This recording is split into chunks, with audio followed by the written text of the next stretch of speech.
going back to Similitudes 3.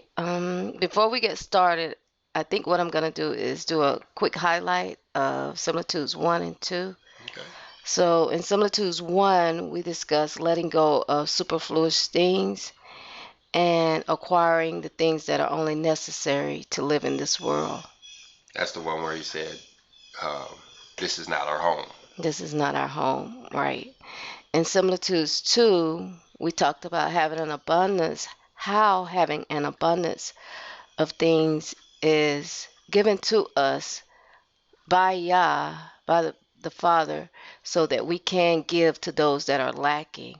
And by giving to those that are lacking, we receive the blessing and they receive the blessing. Okay. All right. So then that was Similitude 2, talking about the vines and the Elm tree. elm tree. So in Similitudes 3, which contains only 4 verses, it's a short one, we're going to talk about the righteous and the unrighteous, and the similitudes is comparing them to the green tree and the dry tree. Okay. All right. And what is similitude? Tell them what similitude is again. A similitude is when you take two things and compare them to each other. All right. So we're taking trees and comparing them to people. Correct. All right. So the title of this one says, and this one says Greek trees. What would your book say? Green. Green? Green tree. I hate green. You know, me and my PDF files. All right, you got the book, so you checking with the hardcover book. He says, but I'm gonna change it. And the green trees in the winter cannot be distinguished from the dry, so neither can the righteous from the wicked in this world. There's Similitude 3. See, it says Greek right there too. It does. That's where I got it from. I copy and paste it.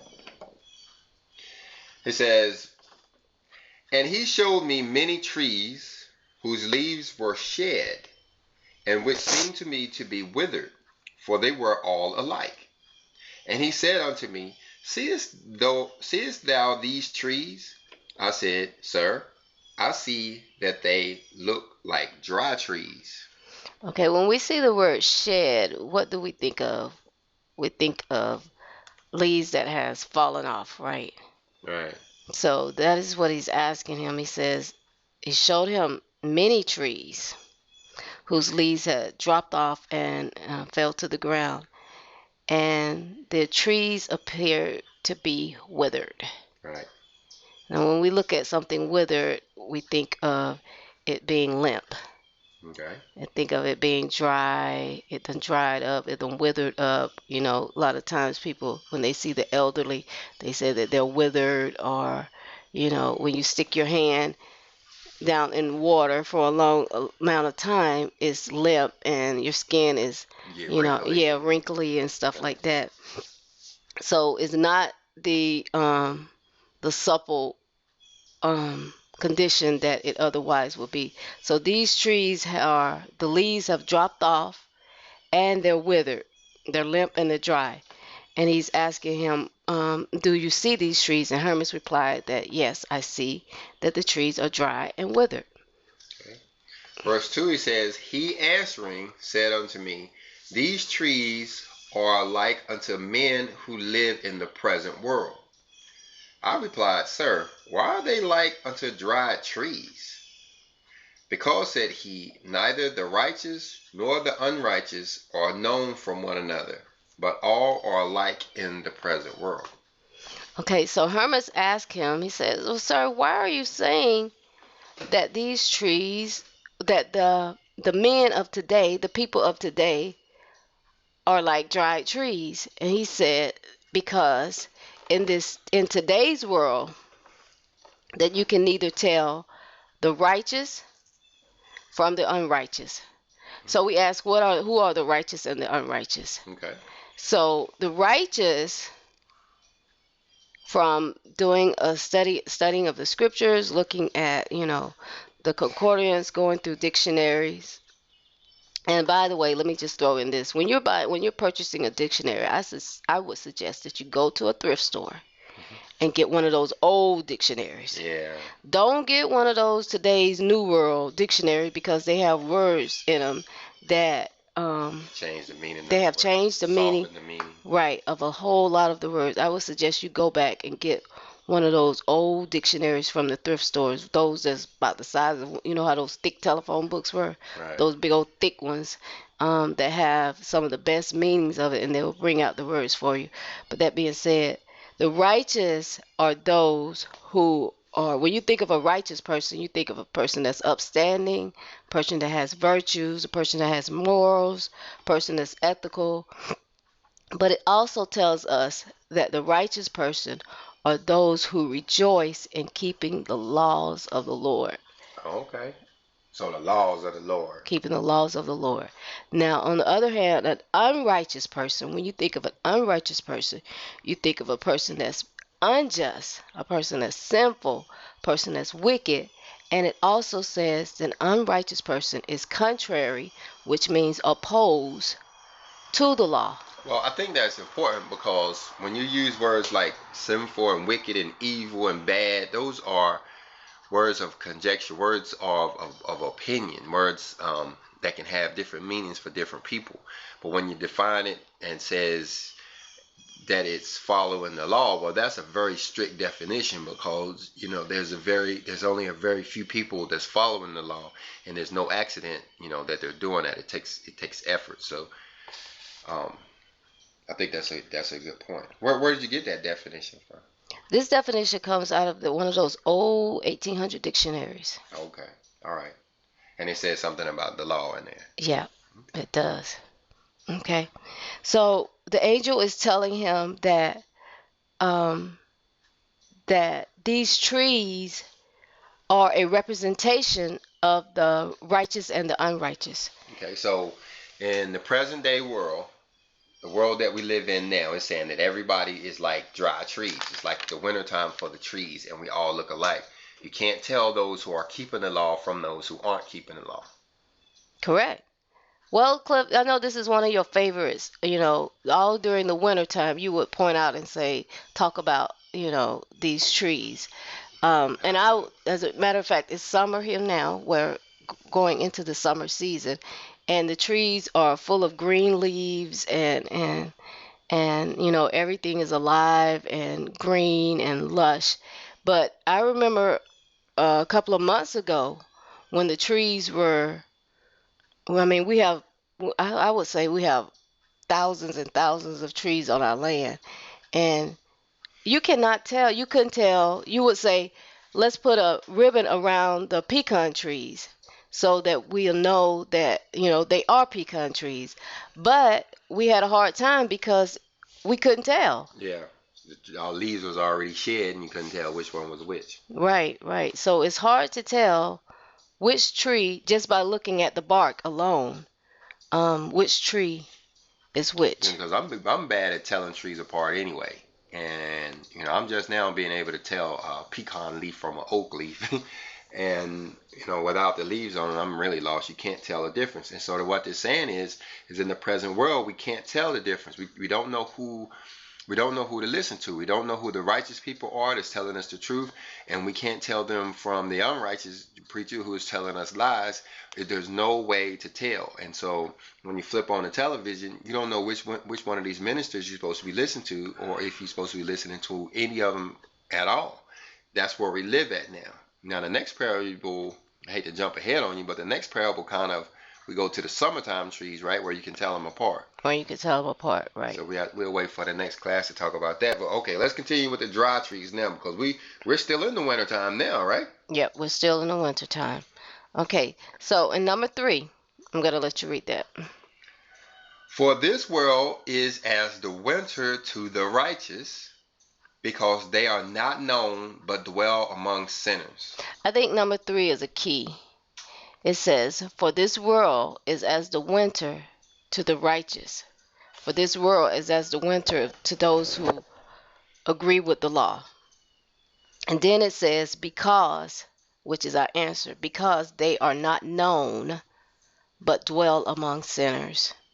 And I've wrote down in my notes, because they are not separated, but reside among the unrighteous who are opposed to the law. So we're all mixed in Well, together, and there's no way to tell that the lawgivers, the law keepers are different because they all down at Walmart together, and they all down at Guy Young working at the car manufacturing plant. They all together. we're all together, just as the example that the Messiah gave when he said, "Let the wheat and the tare grow together." Right. Okay. Hmm. So we're in the wheat and the tear growing part, and like I said, I'm new to this farming thing. I'm a hillbilly, and we don't have farms out there. But I'm looking at this wheat out here growing beside this other stuff, and I'm assuming it's the tares. And with my virgin eyeballs, I can't tell the difference. I don't know the wheat and I don't know the tares. They look alike. So that parable makes sense now that I'm looking at some real live wheat, some real live tares. Well, you got to tell them about that. We grew wheat. We grew wheat down here. Cliff grew a patch of wheat, Right. and some grass grew up, and it seemed like the grass was trying to mimic the wheat They look alike. because they all look alike. I can't tell. You can't tell the difference if you are standing a couple of feet away. They all look alike, but you have to get up real close and say, well, this is not wheat. This is grass. They're all the same height. They're all the same shape. They're all the same color, but it's grass. Yeah. It's not wheat. Same shape. And that's the same way we are now, as all of us as ministers are trying to go out and trying to give the word of the Lord. We don't know which ministers we're supposed to be looking at. They all look alike. T.D. Jakes looks just like, the Reverend Pastor Deacon Dr. Doug, who is saying the same thing as, all these guys are doing it, and there's no way to tell us apart. Not right now. There's no way.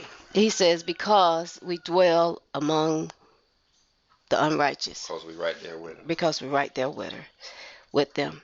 Okay, and let's go to the last one, number 4. And in the winter, all the trees having lost their leaves are like dry trees, nor can it be discerned which are dry and which are green. So in the present world, neither the righteous nor the wicked are discerned from each other, but they are all alike. That's a matter-of-fact statement. All of them are alike. And in one of my notes, I said, with the dry trees, they have no sap. No sap. No, none of that. Okay. And the green tree, sap is in the ground. Exactly. Like say. Right. And the green trees, they have sap.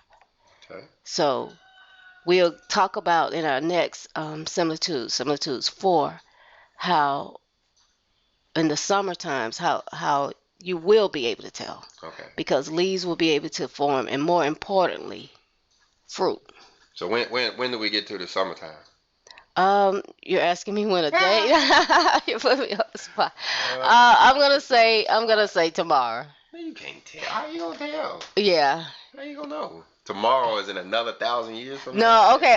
I thought you were saying when was I gonna do the next class? No, you're saying, when are we gonna be in the next in the summertime? I know you couldn't answer that. Yeah, That was yeah. kind of plug in the Third Testament. Yeah, stuff. okay. You get in that Third Testament stuff when you start talking about when, and that's what I was alluding to. So, you guys, you're in Hermas Academy White over here. This is where Stacy's teaching Hermas. I think she's doing a good job.